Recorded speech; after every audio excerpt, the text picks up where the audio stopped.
Sri Krishna, Sri Krishna, Sri Krishna, Sri Krishna. Gurur Brahma, Gurur Vishnu, Gurur Devo Maheshwaraha, Guru Sakshat Param Brahma, Tasmai Shri Gurave Namaha, Tasmai Shri Gurave Namaha. We will enter from this talk onwards in the second chapter of Ashtavakra Gita. The spiritual practice involves the following stages. Number one, we live in this world in such a manner that there are no scratches and dents created on our mind as a result of our life in this world.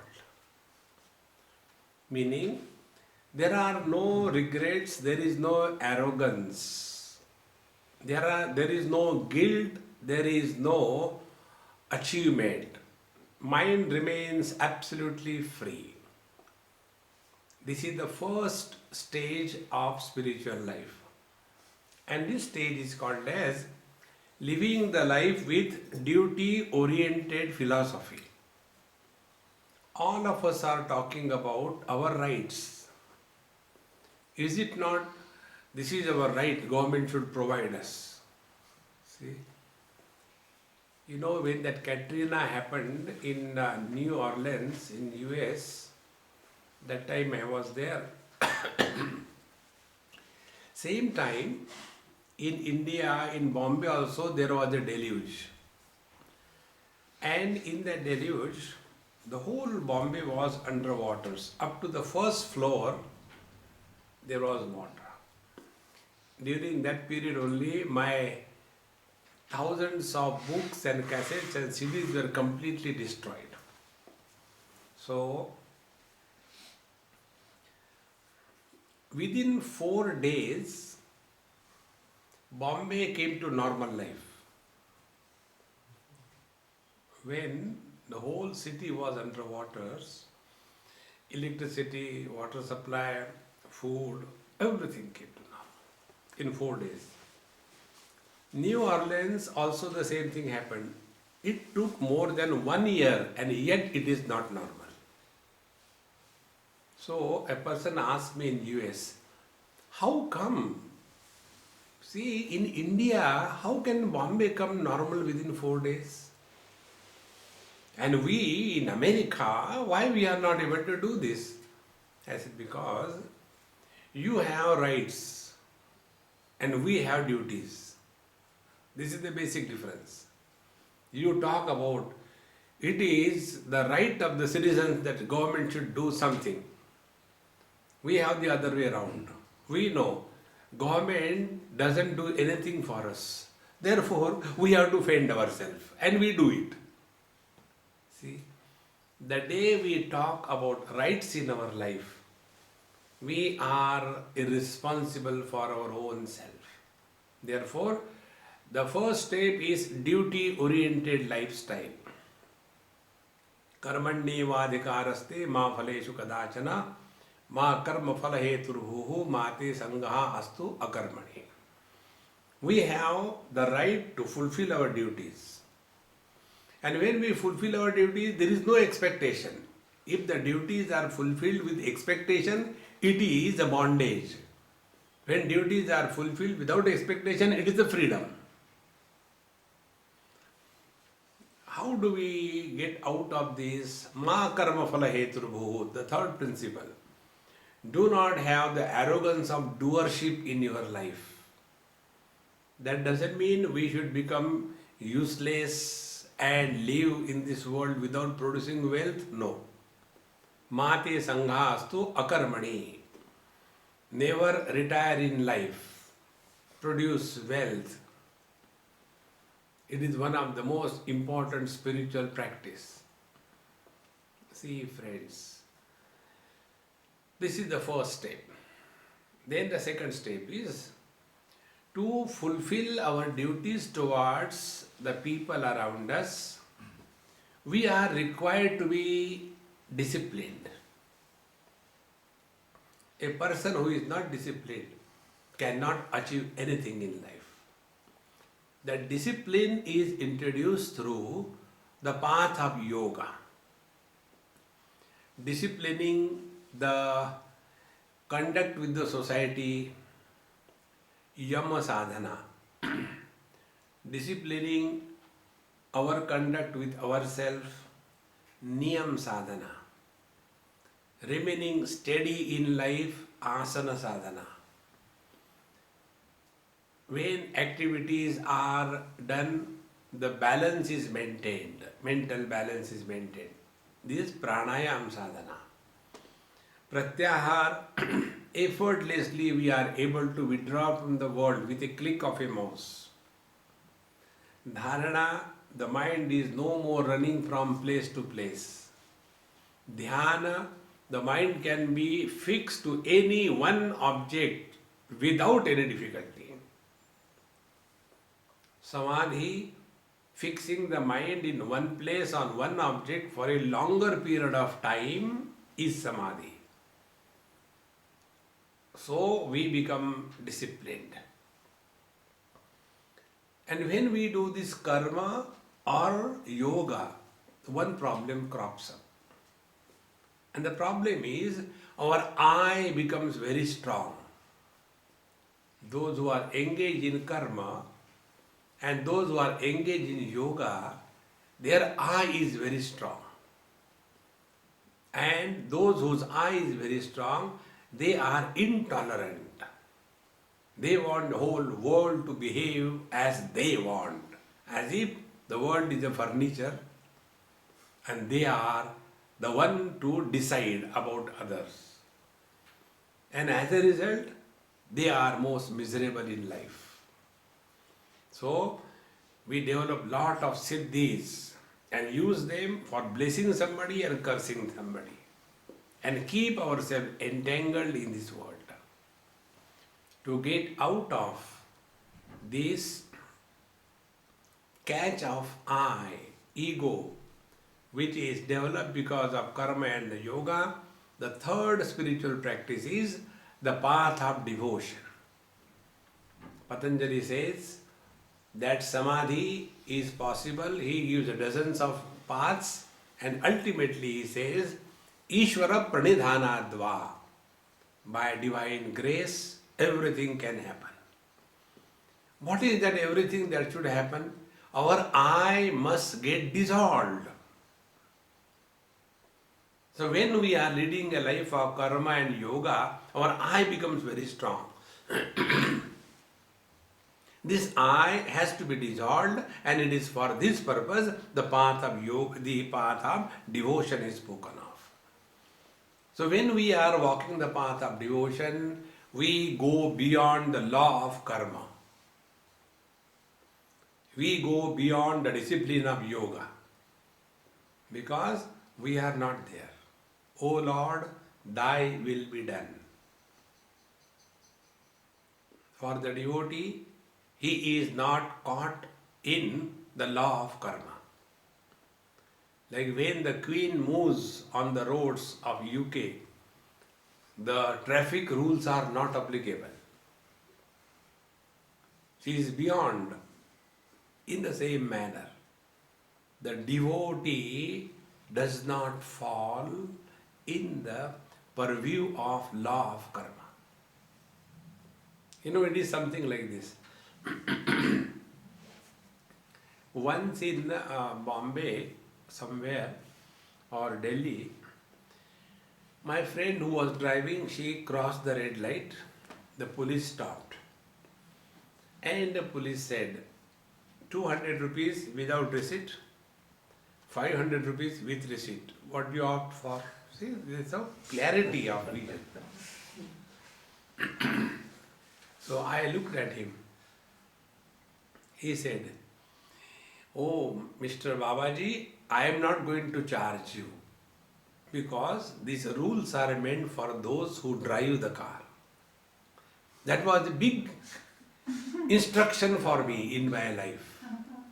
If we drive our life, I am doing this thing, I am doing that thing, then all the laws of karma are applicable to you. If you are sitting in the vehicle, let somebody drive the car, you relax. The path of devotion is this. We don't drive our life.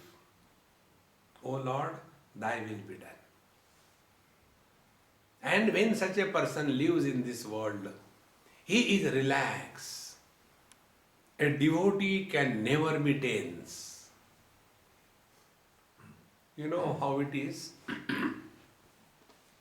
Once a ship was going in a sea, and there were so many passengers, and there was one mother with her small child, 3 years, 4 years. And all the elderly people, so serious. See, I feel I am highly punished when I have to be among the serious people. Maybe my sin of the last life surfaces that I have to be among all the serious people of the world. So I understand, oh Lord, kindly remove this sin quickly.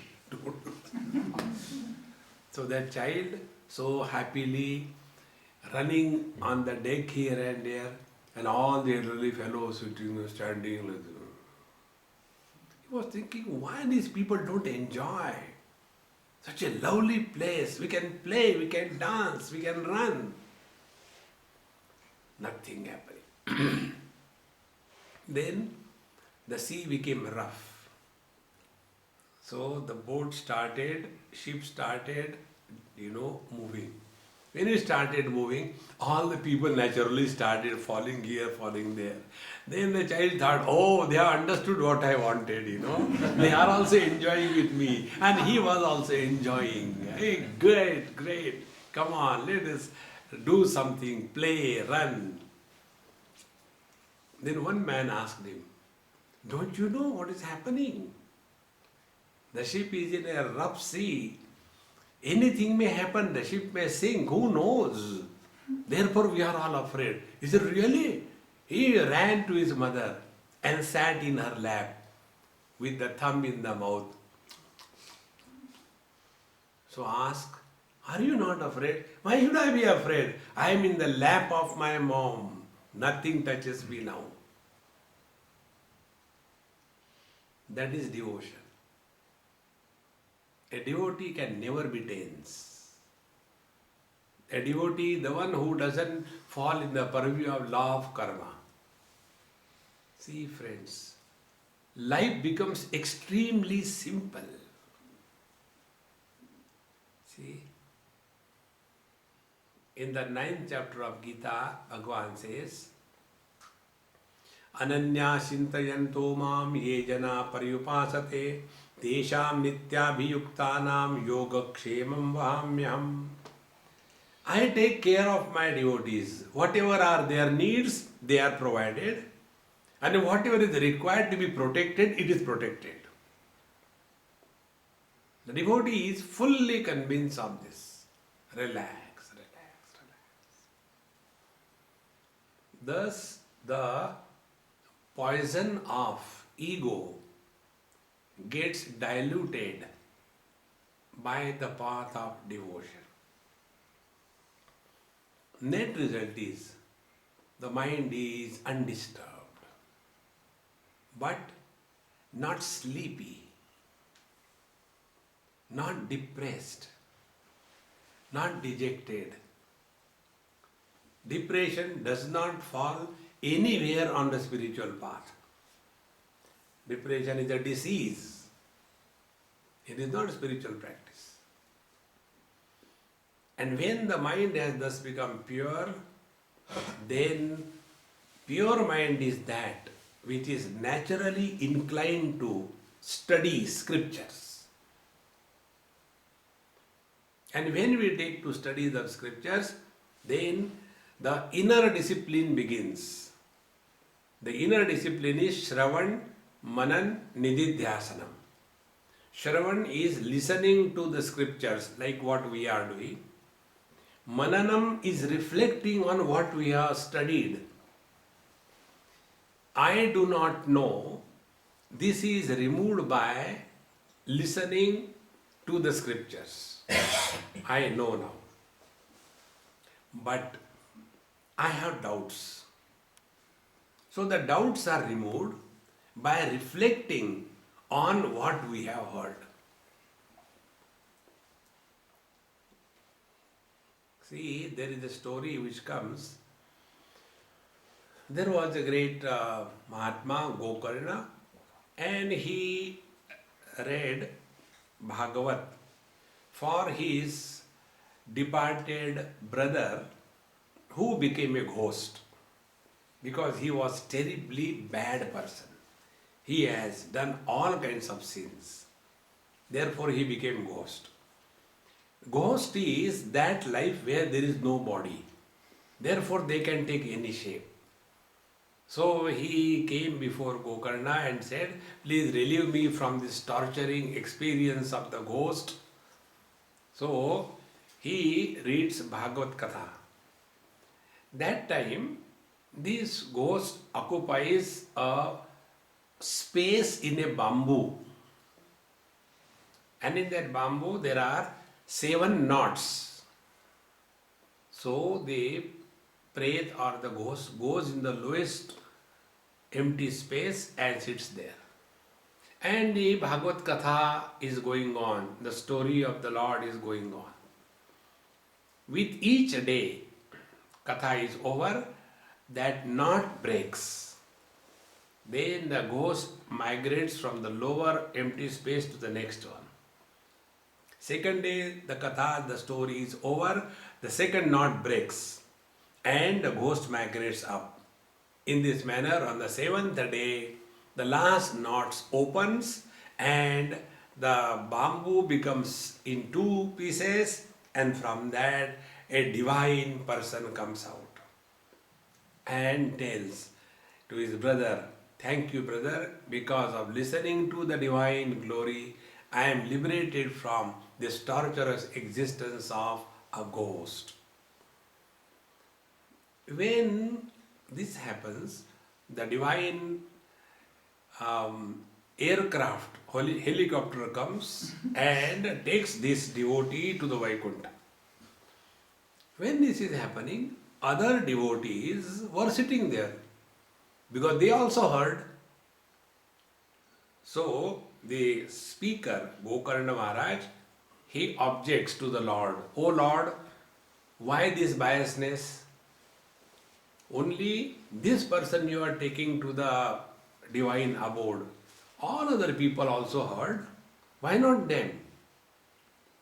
Then the Lord says, this ghost, he was listening. After listening, till the next lecture begins, he was reflecting on that.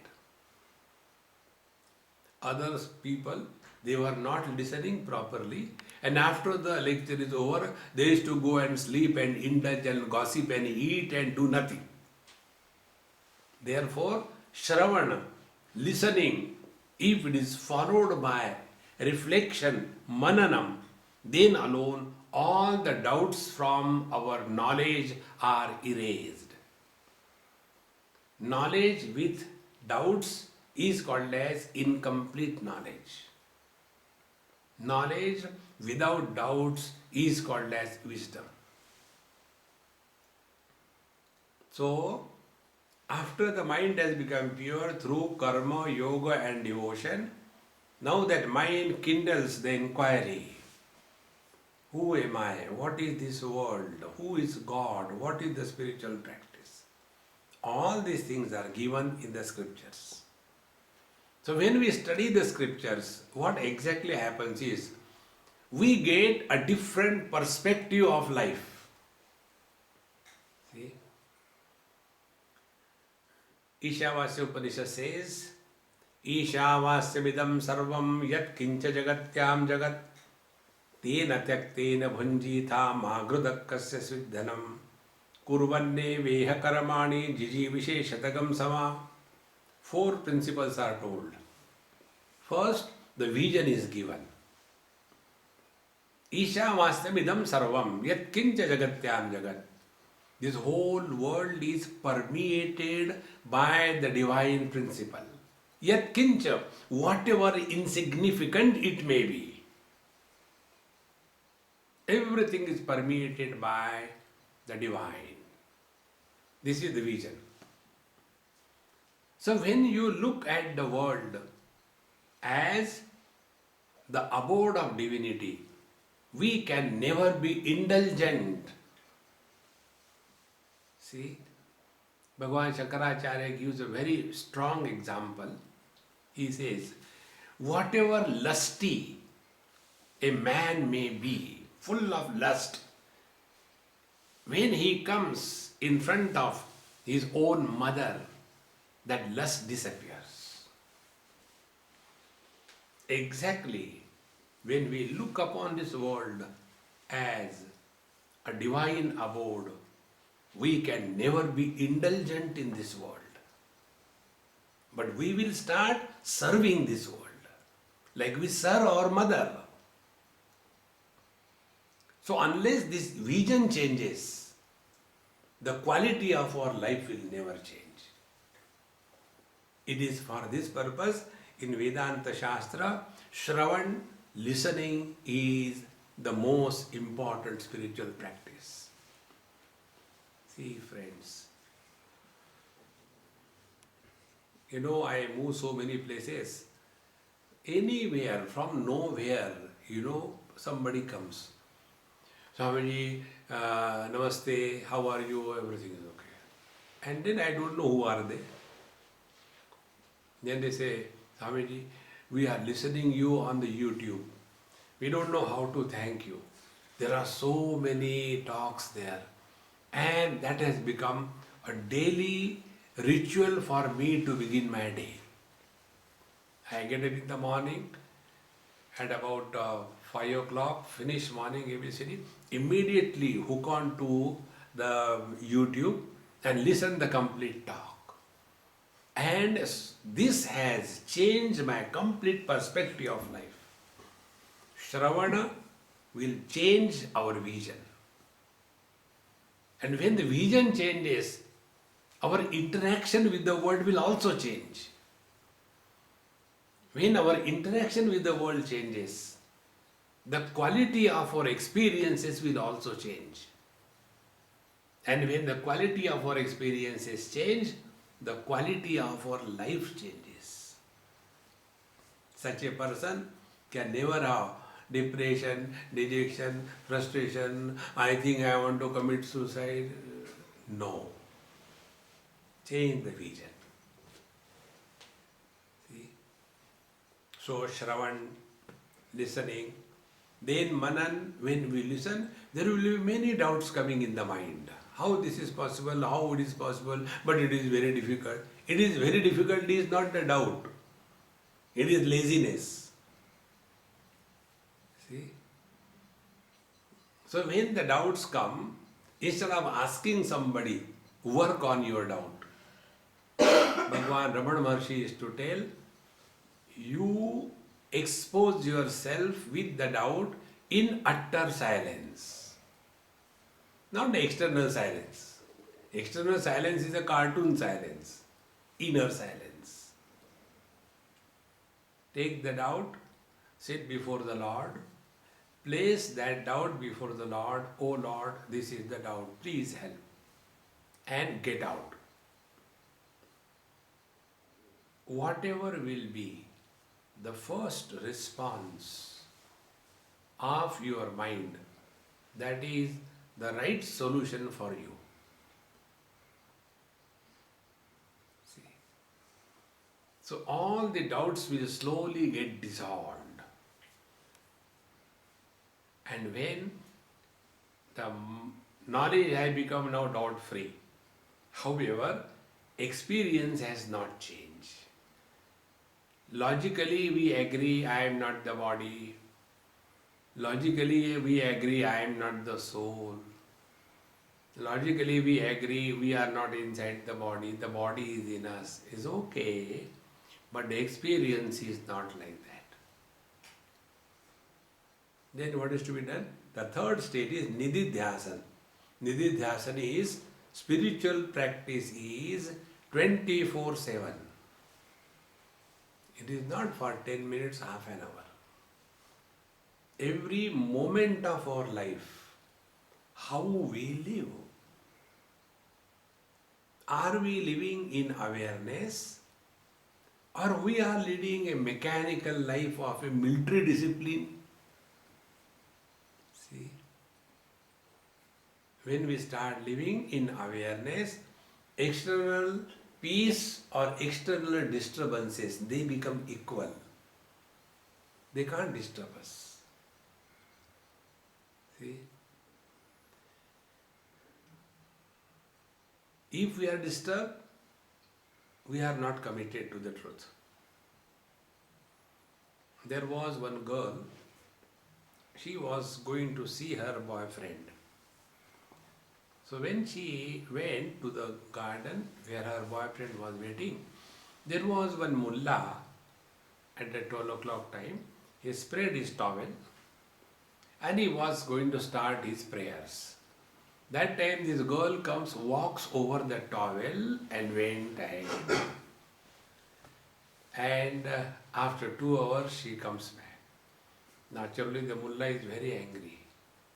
He scolds her. So she says, if I have done this, what you told, that I walked on your prayer towel while you were ready to pray, I am extremely sorry. I deserve punishment. I agree. But I tell you, I have not seen you. Because I was so much longing to see my boyfriend, I forgot everything. Now my question is, when I was going to see my mortal boyfriend, I did not see anything in this world. You were praying to the Lord. How did you see me? See, friends, Nididhyasana is in and through every experience we get glimpses of the divinity. In and through every experience. Tulsidas Ji gives an example for this. He says, like a greedy person sees money, money, money everywhere. Wherever he goes, his talk is money talk. His travel is money travel. His dinner is money dinner. His vacation is money vacation. He cannot think beyond money. See? So he doesn't say, I think about money only during office hours. I don't take bribe after office, okay? Give me office bribe only in the office. Because that's my rule. No. 24/7 dedicated to the money. This is called a Nididhyasana. Unbroken commitment to the divine. So these are the three: Shravan, Manan and Nididhyasana. Nididhyasana is not meditation. Don't have that wrong notion. Nididhyasana means sitting for half an hour, finish. No, it is 24/7. See? Like if we have to maintain our figure by a proper diet, can we say, lunch I don't take heavy, but then dinner I take the revenge? No. Every meal we have to be careful. You can't say that only one meal I have stopped taking, like many people do that. See, I have stopped taking sugar in the tea. Very good. But then all other sweets I eat a lot. So what is the use of giving up the sugar? In the same manner, spiritual practice is 24/7 Nididhyasana. This third part, Shravan, Manan, Nididhyasana, as a spiritual practice, was done by Janaka in the first chapter of Ashtavakra Gita. Oh God, you are thinking where you are taking us and what is going on. We are not able to connect it anywhere. So, Janaka did not ask any question regarding, oh Lord, my kingdom is in great trouble, what should I do? Oh Lord, my wife doesn't listen to me, what should I do? Oh Lord, I got a back pain, can you do something? No. He has straight question about the truth. Now with this background, now reread the first question of Janaka. Katham jnanam avapnoti, katham muktir bhavishyati, vairagyam cha katham praptam, etad bruhi mama prabho. Oh Lord, please tell me, katham jnanam avapnoti. How do I gain the knowledge? Then, katham muktir bhavishyati. How do I liberate myself from this relative existence of transmigration? And vairagyam cha katham praptam. How can I discover dispassion for this world?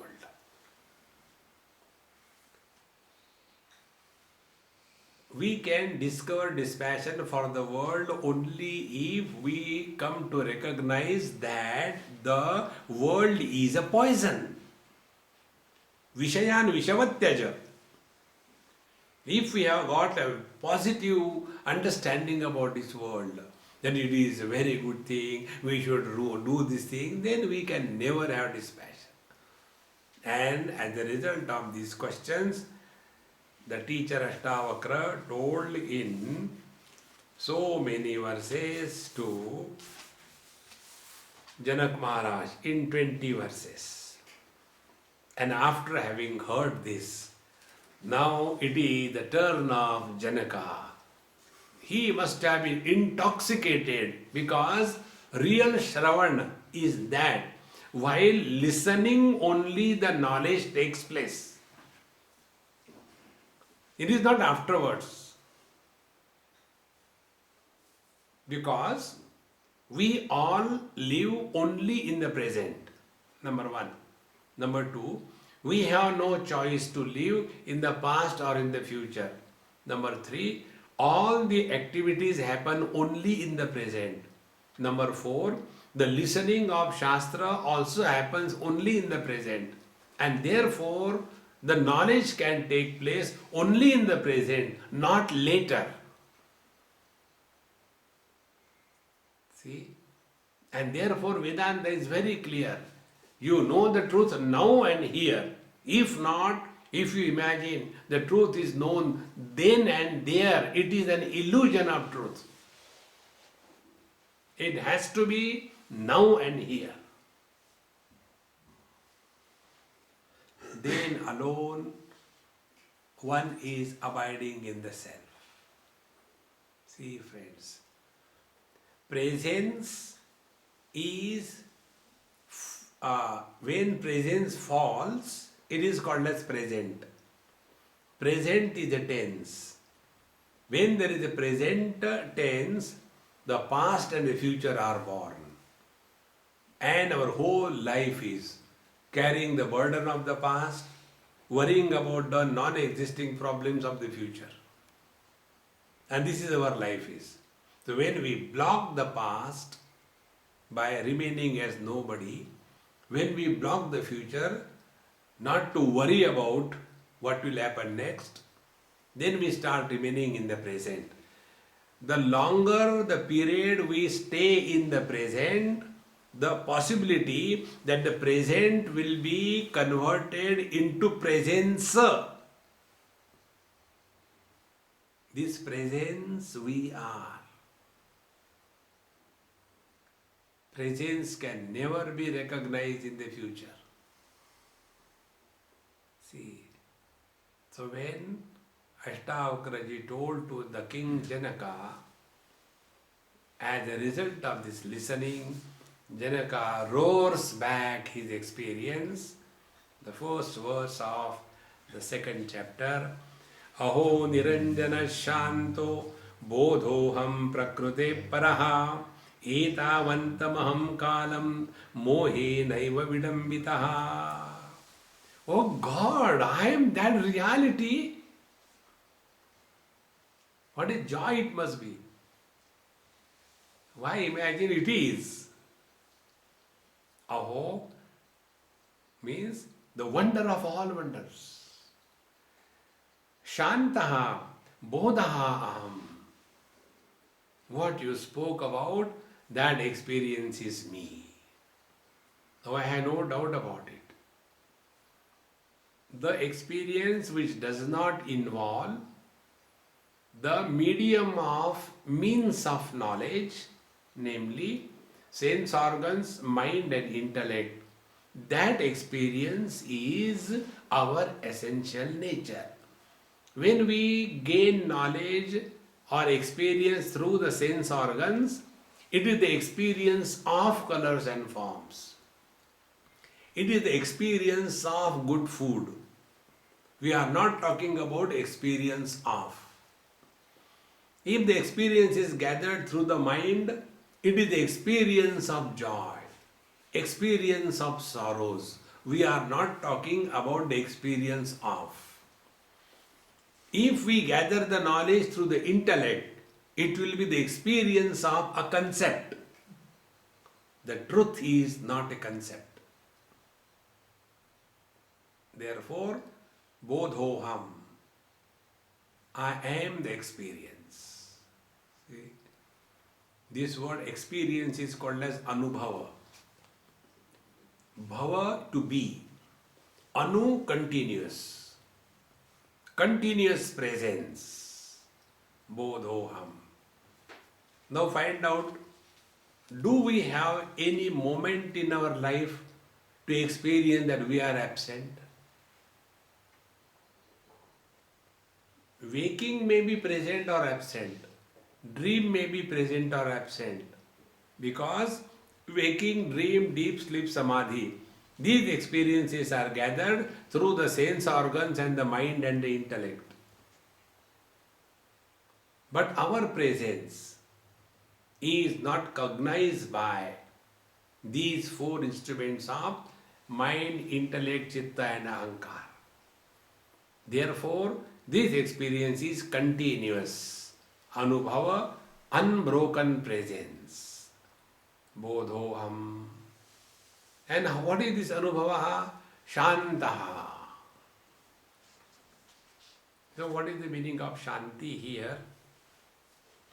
There are three stages. One is Ashanti, noise. The absence of noise or Ashanti is Shanti, peace. And these two are opposed to each other. If there is peace, there is no noise. If there is noise, there is no peace. What is our condition? External peace, inner noise. See? So there is a third option. The third option is that peace called as prashanti, which does not improve because of the shanti or which does not become polluted because of the ashanti. See friends, shantoham. See?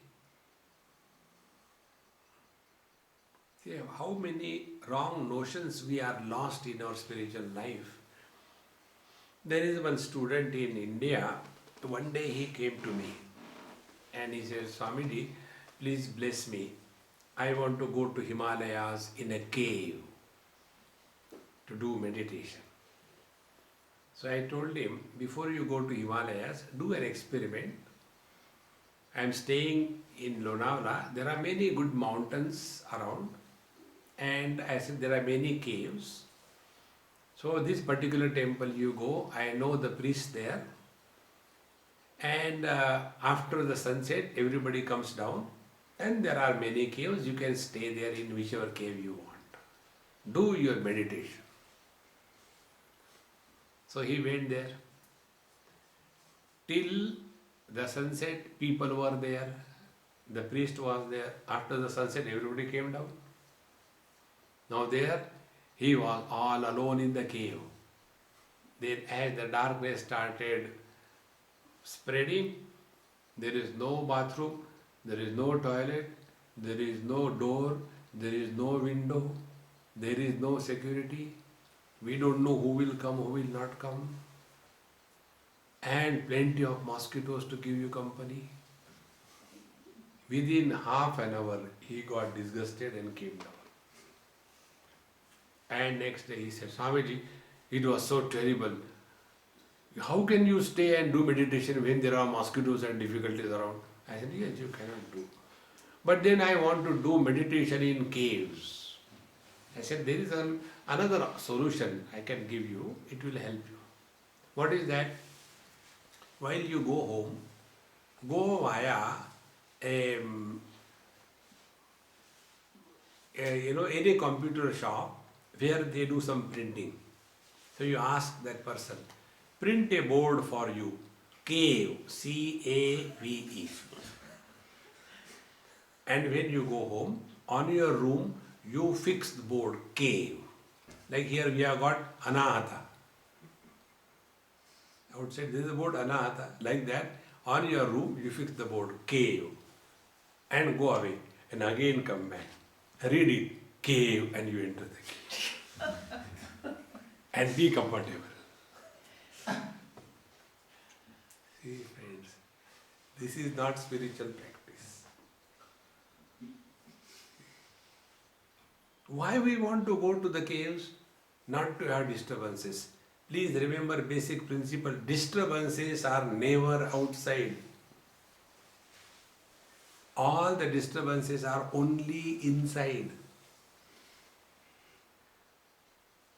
See, the real spiritual practice is not going to the caves. The real spiritual practice is live in the midst of the chaos and be at peace. That is spiritual practice. See, that is why my approach to the spiritual life is totally different. One person asked me, Swamiji, what do you like? I said, I like chaos. So when you like chaos, you can never get disturbed. You get disturbed by peace. You like chaos. See, the day you understand this principle, that our essential nature is undisturbed by anything in this world. Shantoham, like the space, remains undisturbed. Whether there are new planets or stars formed in the sky or in the space, or many are broken, nothing happens to the space. Whether there are huge Katrinas, nothing happens to the space.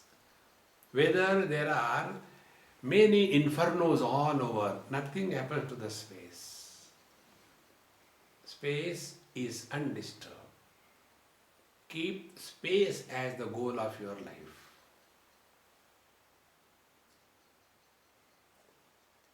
This is what I have done. Many years before, I went to some place. There used to be one great master whose influence on me is deep. Whatever I am today, I attribute to him. There was a big crowd, and this master, he was sitting there, and nothing could disturb him. Such a chaotic crowd. And when the questions were asked, he restated the questions, and everything was sorted out. And I was shocked. Because to listen to those questions was not possible. Yet, he is at peace. See, friends, remaining peace by ourselves, not telling others to be in peace. We tell others to be in peace, but we are in pieces. The real spiritual practice is we are in peace. Let the whole world be on fire.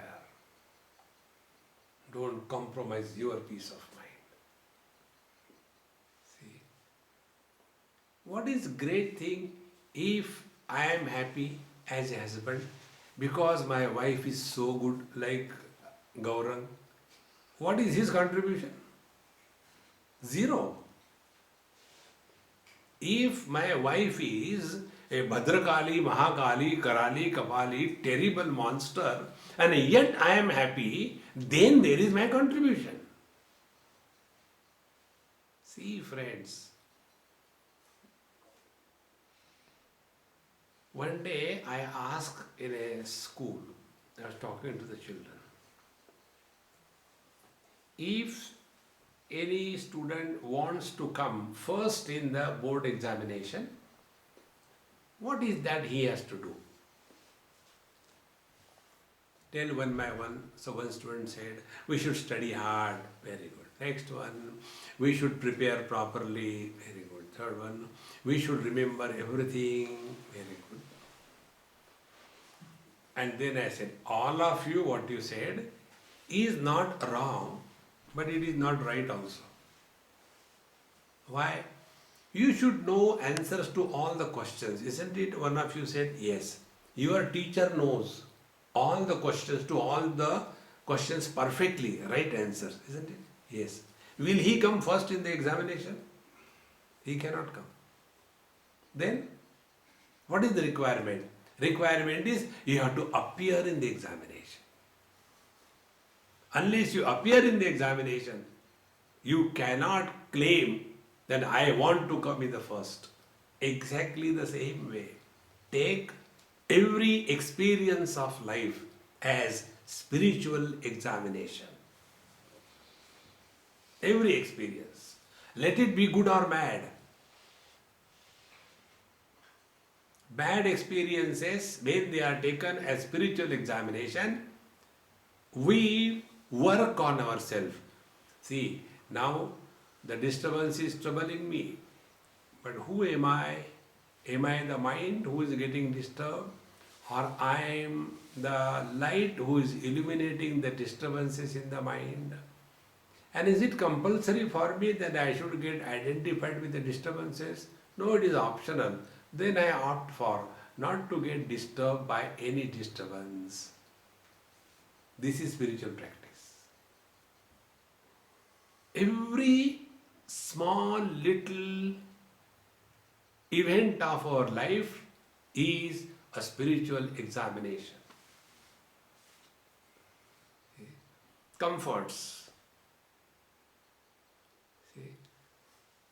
Like I was in Panna's house, such a comfortable stay.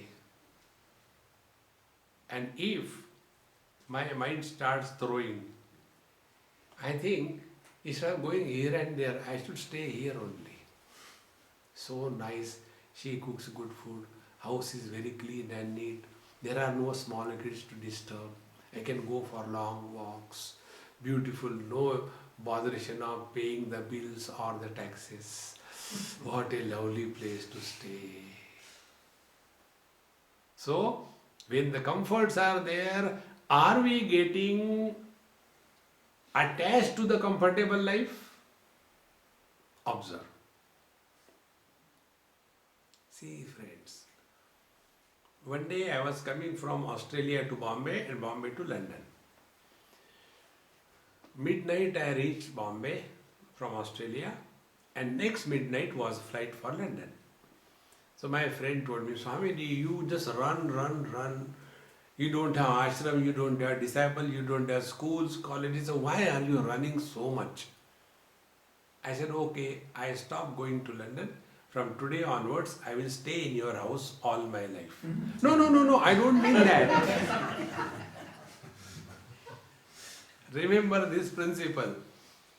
We should never be in any place more than required. See, this is spiritual life. Before the world has to tell us get out, we should have wisdom to get out. Before somebody discards us, let us discard somebody. See, friends, living in this awareness, this is spiritual life. See? Therefore, aho niranjana shanto bodhoham.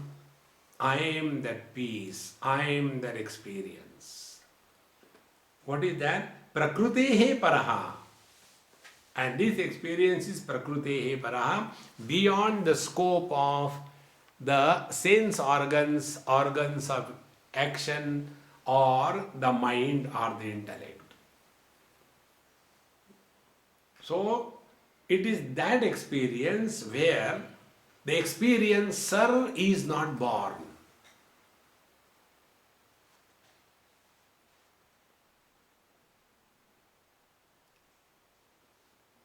The moment experiencer is born, we start enjoying or suffering. That was the reason why I told in today's meditation class, don't make this experience as a memory. If you make the experience as a memory, you will like to repeat it. And that which is repeated falls in the purview of mind. Consciousness cannot be repeated. Forms can be repeated, space cannot be repeated. Sounds can be repeated, silence cannot be repeated.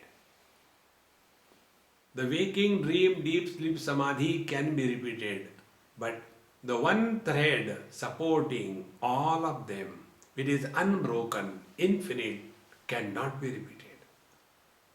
Therefore, Prakrutehe Paraha.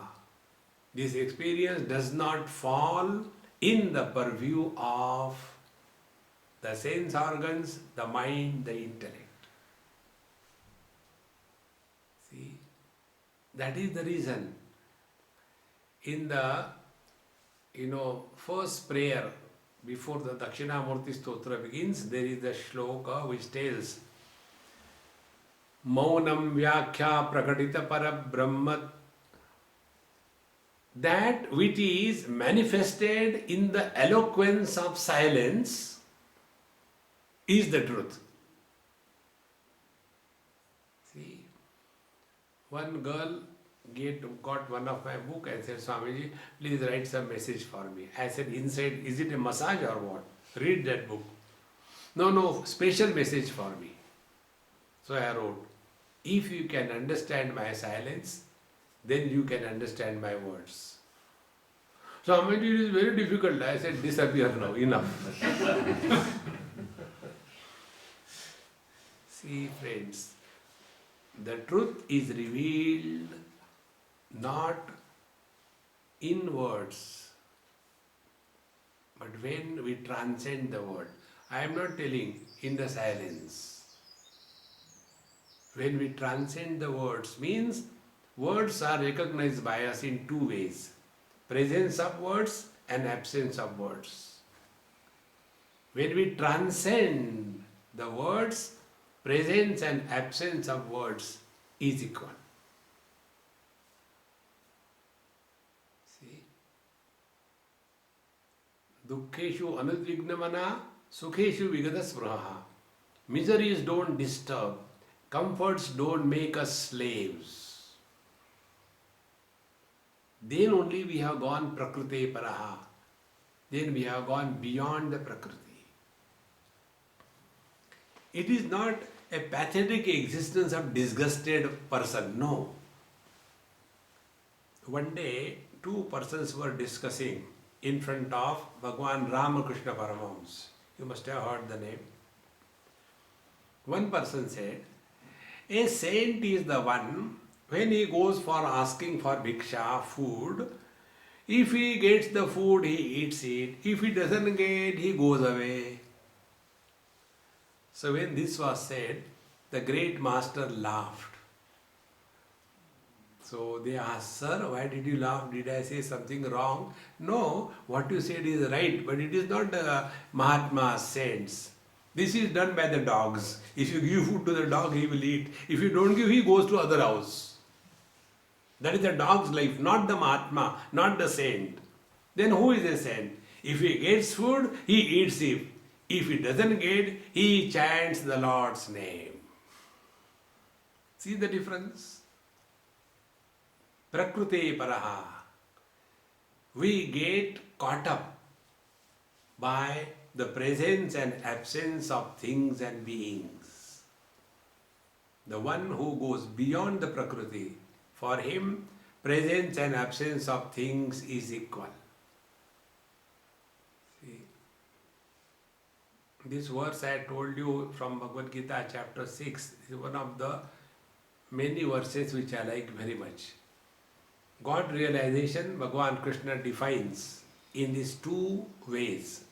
Number one, Shita Ushna Sukhadukkeshu Jitatmanaha.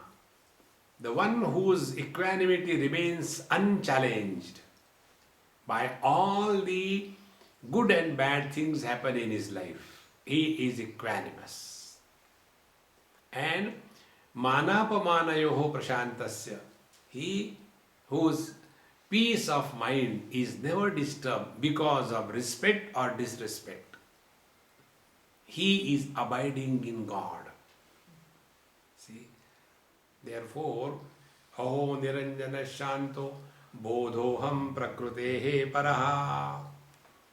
I am beyond the limitations of the Prakriti. Bhagavad Gita, 2nd chapter.